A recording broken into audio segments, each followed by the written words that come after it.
Being the eldest son means you get everything, right? Everyone's stunned by my brother-in-law's wife's comment. She had always insisted that being the eldest son was important, but this was too much.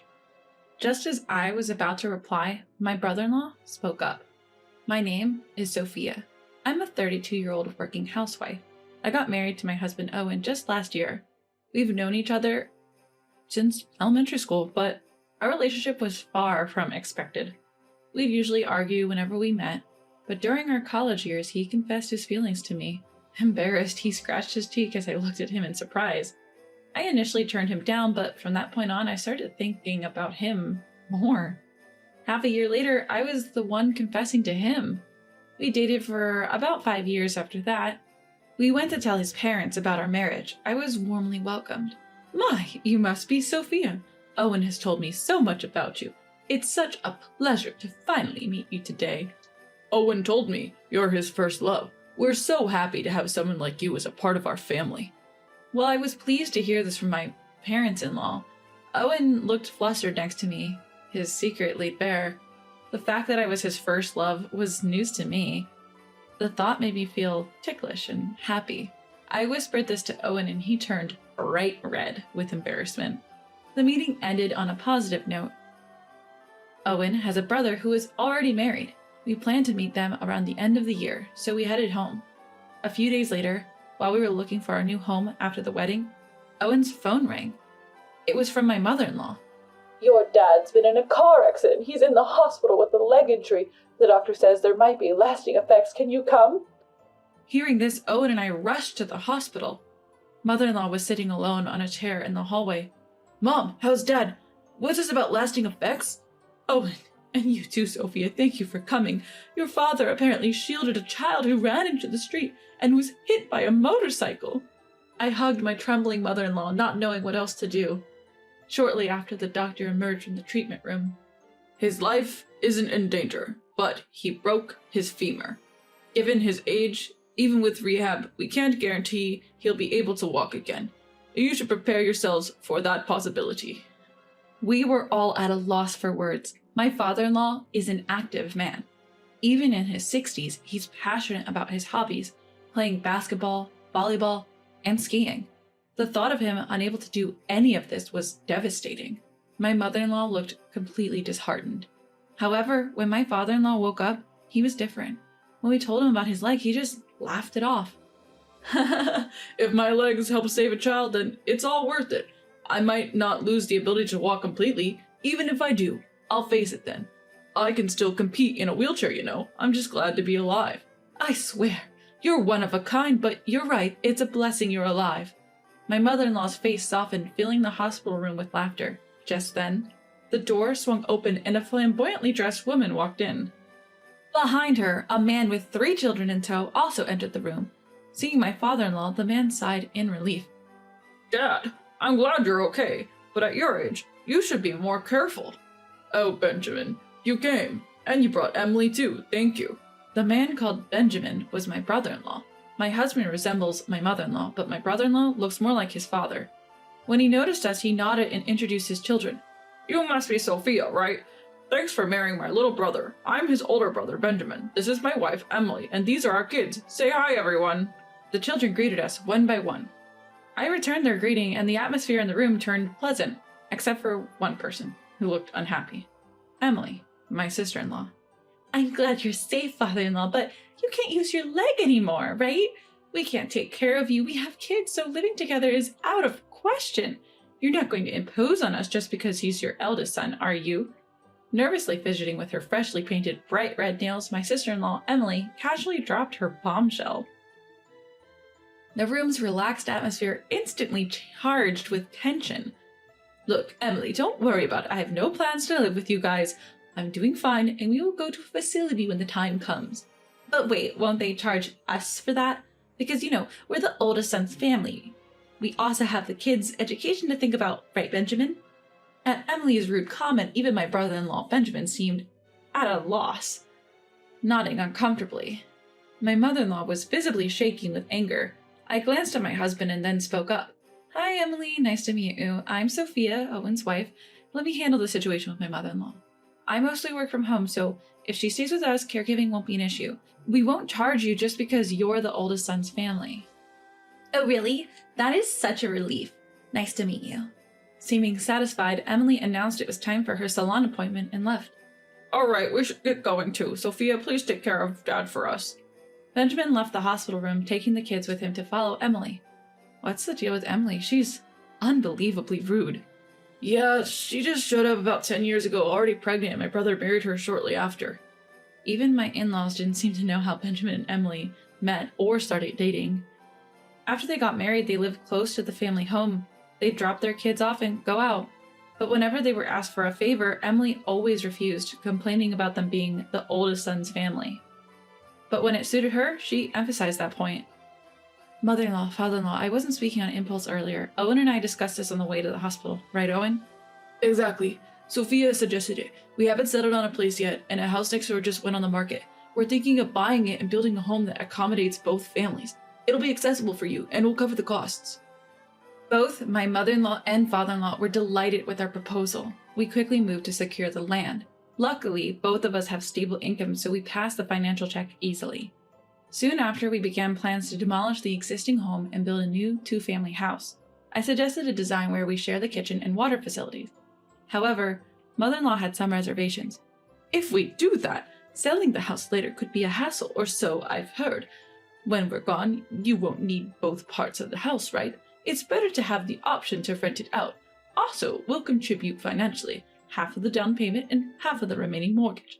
Put it under both Owen and Sophia's names. Owen will inherit it after us anyway, so it makes sense to keep it in both names. That way it won't be a part of any inheritance issues.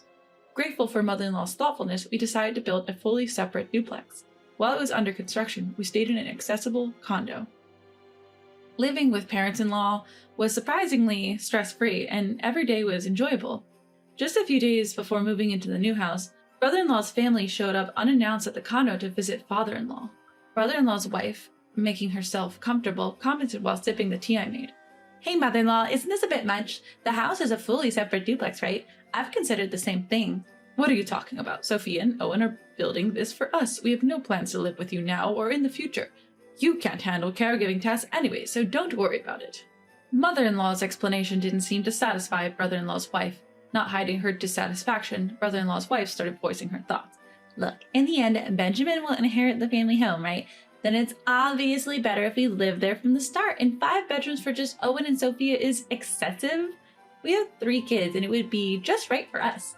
Our current place is too cramped, so it'd be a big help, right? So we'll take the left side, and mother-in-law can have the right side. By the left side, brother-in-law's wife meant the part we were supposed to live in. We had planned for the possibility of needing full-time care in the future, so the ground floor had 3 bedrooms, with 2 additional rooms on the upper floor. The ground floor was for guests and father-in-law, and we had all agreed on this layout.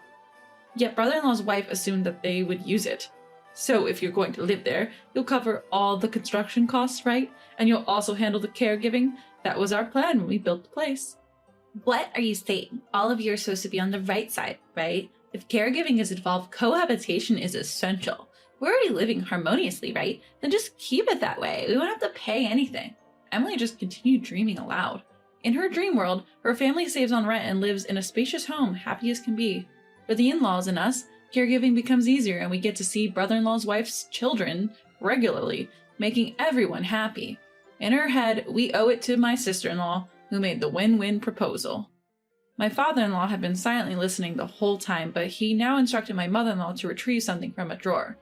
Following his instructions, my mother-in-law pulled out a thick envelope in a single sheet of paper. In this envelope is $500,000. This is for you both. In return, never contact us again. And Benjamin, sign this document. Our entire inheritance will go to Owen. Everyone absorbing my father-in-law's words, my brother-in-law looked shocked. My mother-in-law seemed to have been aware of this plan all along. The room fell silent for a moment. My sister-in-law wasn't one to back down easily. But he's the eldest son. Doesn't the eldest son get everything? Everyone was stunned at her audacity. She always insisted that the eldest son was the most important, but this was too much. Just as I was about to retort, my brother-in-law cut in. Enough is enough. Not just with my parents, but also with my brother and his wife. I can't go on with you anymore. Let's divorce. Dad, will this signature do for announcing the inheritance? And I don't need the 500,000, but please don't cut us off. The kids love you guys. At brother-in-law's words, father-in-law nodded in agreement. Mother-in-law, with tears in her eyes, seemed to be okay with it too. For a moment, my sister-in-law looked dumbfounded, but she soon regained her composure and started shouting, "Who do you think you are? Fine, let's get a divorce, but you'll pay me alimony in court." What are you talking about? You're the one who will have to pay alimony. My brother-in-law said, pulling out an envelope from a large bag. It contained a photo showing my sister-in-law arm in arm with another man entering a hotel. Her face turned pale at the sight of it. He continued, unfazed. I knew you were cheating for a while now. When I looked into it for the divorce settlement, I was shocked. Your affair partner didn't even know you were married. Even had an engagement going. He's really angry, planning to claim compensation in the divorce trial. What, you told him? You're ruining my new start. What? Everyone just enjoys bullying me? I won't forgive ruining my engagement. Facing his wife's sudden anger, brother-in-law handed her the divorce papers. If you give me custody and our savings, I don't need alimony or child support. I'm sick of your cheating and your spending. Please just divorce me. If you're that desperate for a divorce, fine, but don't come crawling back to apologize later. Live with your regret. With that, my brother-in-law's wife signed the divorce papers and left the house. Dad, Mom, and Sophia, and Owen too. I'm truly sorry for all the trouble caused by not stopping Emily. My husband comforted his apologetic brother and looked at father-in-law. We love our grandchildren too. We plan to help out with the kids. Exactly. To be honest, we made our decision thinking you and Emily were on the same page, but we see now that you're not. Yeah, I've been thinking. Maybe we don't have to go as far as disinheriting. At this, brother-in-law shook his head. He mentioned they'd already rented a nearby house and planned to get by mainly with the kids, relying on the family only when absolutely necessary, before leaving with the kids for an appointment with the lawyer. Afterward, brother-in-law and his wife divorced. The wife apparently sought support from her affair partner. However, the irate affair partner claimed engagement-breaking compensation. And what's more, they met at a singles event. She's now banned from that group after they found out she was married. Her strict family has disowned her for what she did. She came to plead with brother-in-law one more time, but the parents-in-law refused to tell her where he moved. Deflated, she trudged back home alone. My brother-in-law is doing well, starting anew with his kids. It turns out his wife wasn't much of a homemaker, but he and the kids have been managing the household just fine on their own. His kids are extremely well-mannered and responsible, and they're doing their best to support their busy dad. When they visit my husband's parents, they make it a point to stop by our place, and we've started cooking together. Lately, they even started calling me sister. As for my father-in-law, his post-surgery recovery is going remarkably well, and his rehab is right on track. He's regaining his ability to walk, and the doctors are surprised at his rapid recovery. My mother-in-law mentioned they're not planning on living with us for now, to which I replied, that's too bad. On my end, a year after we moved, I found out I'm pregnant. It's still early days, but when we told my husband and in-laws, they shed tears of joy. Since we had to postpone my father-in-law's get-well-soon party due to the move, we decided to combine it with a baby celebration. It might be a bit early, but their happiness makes me happy, so why not? My husband recently got promoted and received a pay raise. I'm mostly working from home and plan to work as much as possible before the baby comes. Because of this, we've made good progress on our mortgage payments. Truth be told, I'm actually looking forward to living with my in-laws in the future. When I shared this with my mother-in-law, she got teary-eyed and thanked me, which made me a bit bashful. We're all looking forward to welcoming this new life into our family, and I can't wait for all the joy and liveliness the future holds for us.